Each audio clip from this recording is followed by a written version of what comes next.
Good morning, everybody. Good morning. It's a wonderful sunny day here in Minnesota. So glad to have you all here today. This is our School of Public Health Roundtable, focusing on health equity and health disparities, and the title today is about health in all policies. So a couple of things, and then I have a couple of hours of prepared remarks. No, not true. Just a couple of things I want to say at the beginning. We are going to videotape this for your friends and colleagues who are not able to be here today. And so that means two things. One, we have to behave ourselves.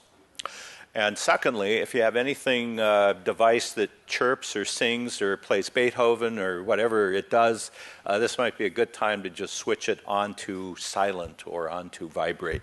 Appreciate that very, very much. Well, this is also Public Health Week.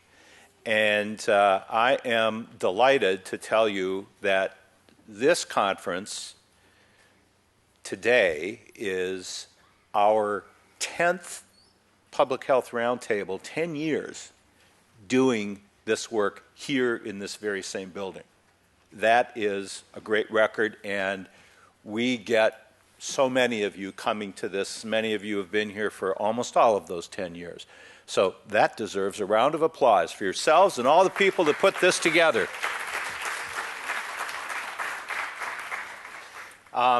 In case you don't know who I am, I know who I am because I have a name tag. And I'm John Finnegan. I'm Dean of the School of Public Health. Have been, believe it or not, since 2004. And the time has gone by like that.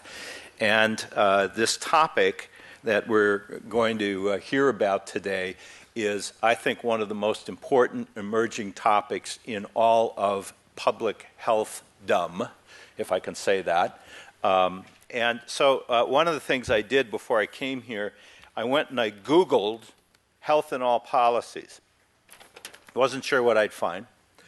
I found 581 million hits. So I'm figuring that once you cross the 500 million hits on Google, it's now become pretty much part of the fabric of our culture, of our thinking. In any case, this is on people's minds, not just here in Minnesota, but all over the planet. One of the sites, of course, that pops right up, as it always does when you do searches like this, is our old friend Wikipedia. And Wikipedia is a lot of fun because many of you are contributors, as are some of the folks in the School of Public Health. And it's an encyclopedia in a sense that keeps growing, not that we don't have conflicts either. But I learned a couple of things about health in all policies that I did not know before, and I was looking for a little bit about the information on the urgency of it. Well, you can go back to WHO documents, and you can go back a very long way toward the end of World War II, and you can find concepts that sort of are moving in the direction of health in all policies. But the first time that phrase is officially used, at least according to Wikipedia, and you may have your own point of view on this, was in Europe during the Finnish presidency of the European Union. And believe me, that was back in 2006. And the use of that statement was really a recognition that public health needed a different kind of organizing framework that could bring all kinds of sectors together to deal with the challenges that we have. The speakers you're going to hear today have far more expertise in this area than I do, and I know that all of us are going to benefit from what they have to say. So, to those of you that are attending this for the first time, I have no doubt that you're going to find this day to be stimulating, the presentations to be provocative, and if we have accomplished one thing, we have put a new thought in your mind that you will roll around for a while on this and hopefully become part of this movement of health in all policies. So this is not just a lot of people yakking at you, although you may think that by listening to me.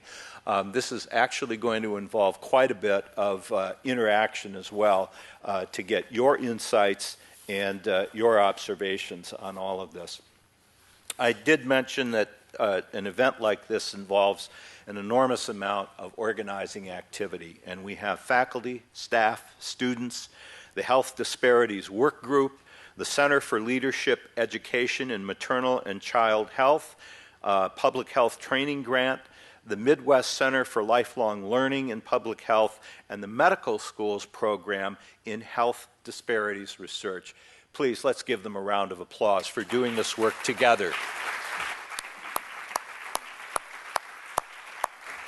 It is now my great pleasure to introduce the moderator for today's event, one of our very own faculty members, Dr. Sarah Gollust, who is in our Division of Health Policy and Management. Please welcome Sarah Gollust.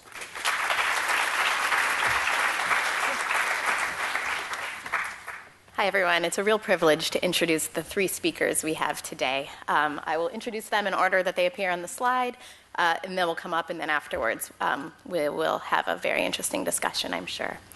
So first, it's a pleasure to welcome Keisha Pollack here from Baltimore. She is an associate professor of health policy and management at the Johns Hopkins Bloomberg School of Public Health, where one of her areas of interest is optimizing the application of health impact assessment, HIA, one of many acronyms we'll learn about today, for policymaking. Drawing on her experience as a legislative aide for a member of the Maryland House of Delegates, Dr. Pollack led an HIA of proposed legislation during the 2011 session and continues to explore how best to integrate HIA into the legislative process. Dr. Pollack completed an analysis of the impacts of completed HIAs in the United States, helped develop a model curriculum for teaching HIA, and recently served as the interim director of the Health Impact Project, a collaboration of the Robert Wood Johnson Foundation and the Pew Charitable Trusts. Next, we will have Kate Hess-Pace, who's a community organizer for Isaiah, a community-based organization that mobilizes people of faith to work on racial and economic justice issues.